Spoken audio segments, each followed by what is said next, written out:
नमस्कार, मैं हूं अभिषेक पांडे और आप सभी का कुलबेली चैनल में हार्दिक वंदन व अभिनंदन है।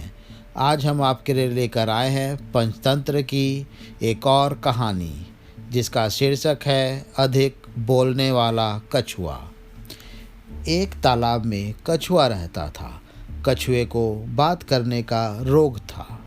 वह जब तक किसी से बात नहीं कर लेता था, उसके मन को शांति नहीं मिलती थी। वह जब बात करने लगता तो करता ही जाता था। यह सोचता नहीं था कि उसकी बात सुनने वाले को अच्छी लग रही है या नहीं। तालाब के किनारे दो बगुले रहते थे। कछुए ने बगुलों से मित्रता कर ली थी। वह प्रतिदिन बगुलों से देर तक बात किया करता था। बात करने में वह दून की हाका करता था। बगुले कछुए से बात तो करते थे, पर कभी कभी उसकी बातों से ऊब भी जाते थे, क्योंकि वह बहुत ही दूर की हाँकता था। बगुले कुछ कहते तो नहीं थे, पर अपने मन में वे यह अवश्य समझते थे कि कछुए को बात करने का रोग है। संयोग की बात है, पानी न बरसने के कारण जोड़ों का अकाल पड़ा। तालाब का पानी सूख गया, पेड़ पौधे भी सूख गए, खेत खलिहान भी बर्बाद हो गए। चारों ओर हाय हाय होने लगी। तालाब का पानी सूख जाने के कारण बगुले का जीवन संकट में पड़ गया। उन्होंने उस तालाब को छोड़कर दूसरी जगह जाने का निश्चय किया। तालाब का पानी सूख जाने के कारण कछुआ भी संकट में पड़ गया था, पर उसमें बगुलों की तरह उड़ने की शक्ति तो थी नहीं। फिर भी वह किसी दूसरी जगह जाने को मजबूर था। बगुले जब जाने लगे तो वे विदा मांगने के लिए कछुए के पास आए। कछुआ बगुलों की बात सुनकर बड़ा दुखी हुआ और बोला, तुम दोनों तो जा रहे हो, मुझे यहाँ किसके सहारे छोड़े जा रहे हो? बगुलों ने उत्तर दिया, क्या किया जाए भाई, तालाब का पानी सूख गया है। यहाँ अब निर्वाह होना कठिन है। हमें भी तुम्हें छोड़ते हुए दुख हो रहा है, पर विवशता है।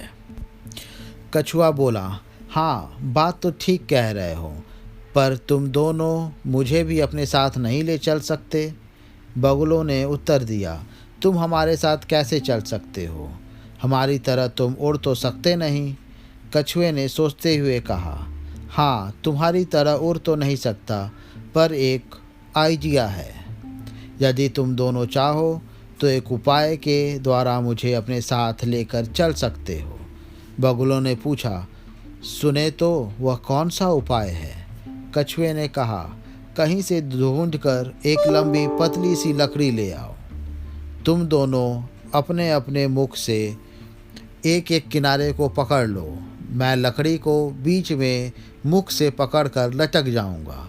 इस तरह तुम दोनों मुझे अपने साथ ले चल सकते हो। बगुलों ने कहा, उपाय तो अच्छा है, पर कठिनाई तो यह है कि तुम्हें बोलने का रोग है।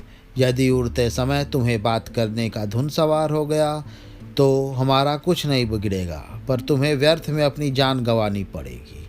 कछुआ बोल उठा, वाह, तुम दोनों क्या कह रहे हो? मैं ऐसी मूर्खता क्यों करूँगा? क्या मुझे अपने प्राणों का मोह नहीं? फिर तो बगुलों ने कछुए की बात मान ली। बगुले ढूंढकर एक लंबी सी पतली सी लकड़ी ले आए। दोनों बगुलों ने एक एक किनारे को मुख से पकड़ लिया। कछुआ बीच में मुख से लकड़ी को कसकर पकड़कर लटक गया। बगुले मुख से लकड़ी को पकड़कर सावधानी से उड़ चले। बगुले जब उड़ते हुए नगर के ऊपर से आगे बढ़ने लगे तो नगर के लोगों की दृष्टि उन पर पड़ी।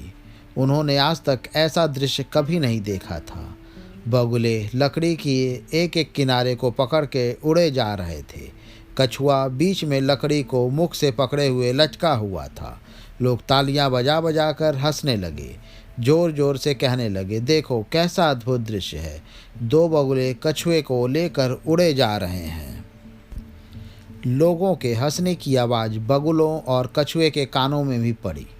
बगुले तो चुप रहे, पर कछुए को तो बात करने का रोग था। लोगों की हंसी सुनते ही उसका रोग उमड़ आया। कछुए के मन में लोगों को जांचने की बात पैदा हो गई।